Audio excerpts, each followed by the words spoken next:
pagkain sa mga tubi. Kaso parang wala akong nakikita ng mga tubi ngayon. Baka mga nagkalatan naman na yan. Wala sila dito sa tambayan nila. Na si Mama Dog. Yan na. Mag-isa niya lang. Pahin ka na? Tayo natin yung iba kung nasan na. Hindi ko makita. Tayo sa Mama Dog mo uso. Marami bang aso mga boss. Yung itim na aso ng tagpaso kayo. Yan na mga boss. Let's go.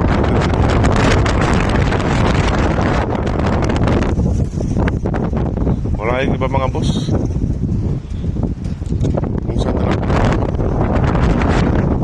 pumunta sa mga tayo. Parang itim na puso ng aso.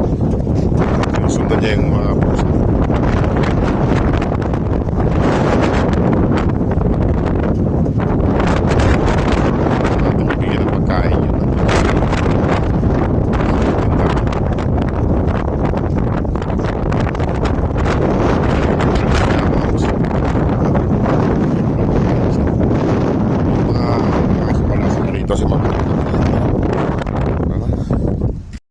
Mamadog lang mga boss. Yung itim na aso nandun tayo. Dito pumupunta yung itim na aso sa loob yan. Kaya hindi natin nakikita. Baka may nakakain dyan kasi may gumagawa dyan sa loob niyan. Baka binibigyan nila ng pagkain. Kaya parang hindi na. Mabibigyan natin sila. Kaya yung isang asong maliit, bigyan natin yung mamaya. Dapat pagkain. Tirahan natin ng pagkain yung asong maliit para kahit paano ay makakain mo siya. Yung mga desert dog na iba wala rito.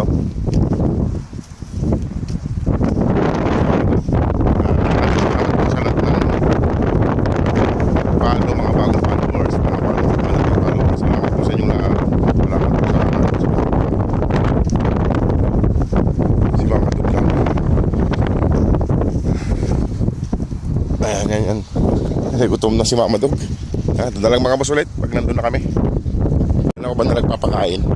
Lilipat ko dati dito. Doon para medyo malilim. Ayan.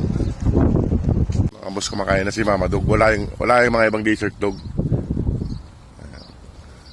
Hinati ko yung pagkain at ibibigay ito. Ibibigay ko sa itim. Ayan siya. Kain lang siya. Mag-isa lang niya.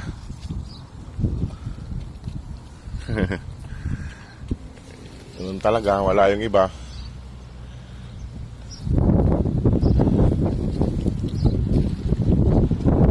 Wala yung iba mga boss. Hindi natin mapakain yung iba kaya wala rito. Mga nagkagala na naman.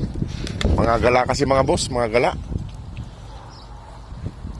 Lalo ngayon tag-araw, tag-init na.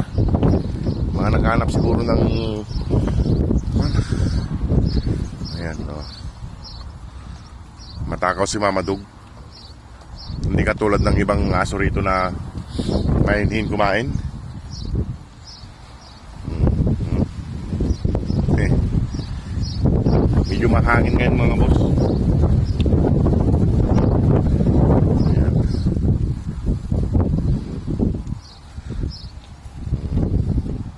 Sana hindi pumasok sa loob yung aso doon sa loob ng may bakod para mabigyan natin ng pagkain.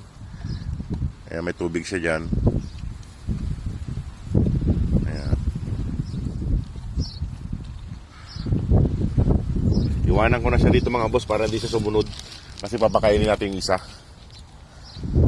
Ayan mga boss, iwanan ko na si Mama Dog dito para hindi siya makasunod dun sa may itim na aso. Kasi bibigyan natin ng pagkain yung itim.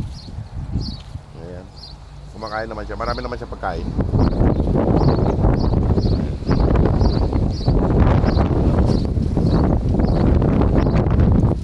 O sige mga boss, maraming salamat. God bless po.